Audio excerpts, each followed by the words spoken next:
Ainuke kokkuleppe oli see, et kui meil on kõikidel jalaluud murdunud, siis me ei pea tulema. Aga muidu kui on ainult üks, siis peab ikka.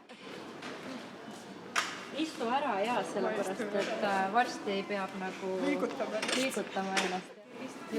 Mis sa siin teed? Ei vahele, vennikaaslane mul.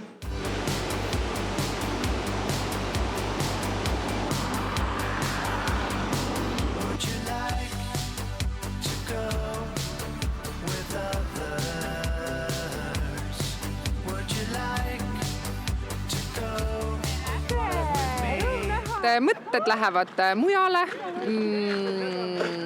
aeg läheb kiiremini, seltskonnas on lõbusam. Võib-olla ei mõtle nii palju sellele tehnikale ja sellele spordile, kuivõrd sellele, et tore on seltskonnas olla. Teinekord võib-olla endal ei oleks motivatsiooni selleks, et välja tulla, siis kui sa juba tead, et kes sind ees ootavad siin, et nii väga vahva seltskond on. Hea on, kui keegi tempot hoiab. Lõbusam. Koos on kergem. Hea raskust jagada. Et miks sörk niimoodi koos või? Ausalt öelda esimest korda lihtsalt vaatan vahelduse mõttes. Koos on mõnusam.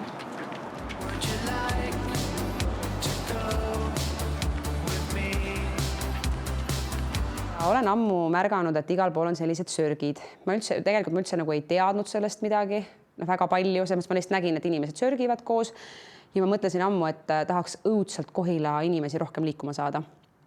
Neid inimesi siis, kes just nagu võib-olla liiguvad vähem ja just, et nemad jõuaksid ka kuidagi selle jooksuni. Ja siis, kuna meil tuli koolis üks õppeaine, kus meil on vaja siis praktilise tööna esitada mingi selline tegevus, mida me siis veame. Mul on pinginaaber Johanna-Liis. Me temaga võtsime siis nagu, et endale plaani mõtte, et teeme ühissörgi.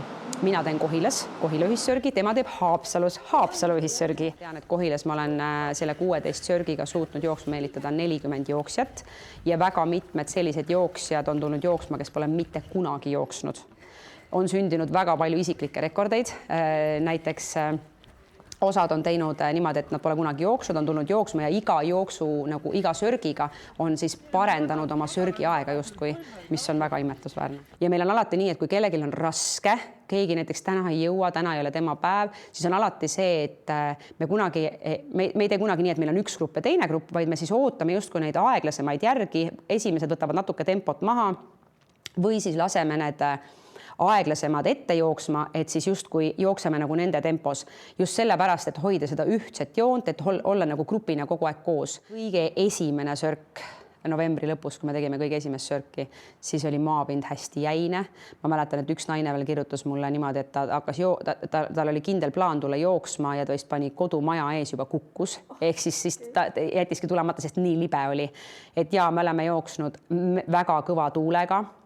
Me oleme jooksnud väga jäise asfaltiga. Me oleme jooksnud lumesajus, aga selles mõttes me ei ole kordagi nagu mõelnud, et me jätame ära. Näiteks, ta on üldse selline hästi vaba, kogukonnapõhine ja kuna see on üle Eesti nii paljudes kohtades täna, siis ma täiega soovitan, et võta lahti, ma ei tea, täna vist on isegi loodud selline äpp, kus sa saad vaadata, kus sörk toimub, et lihtsalt mine ja proovi, et pane ennast proovile, et sa ei pea olema jooksja, sa ei pea olema treenitud, et alustada sellise ühissörgiga.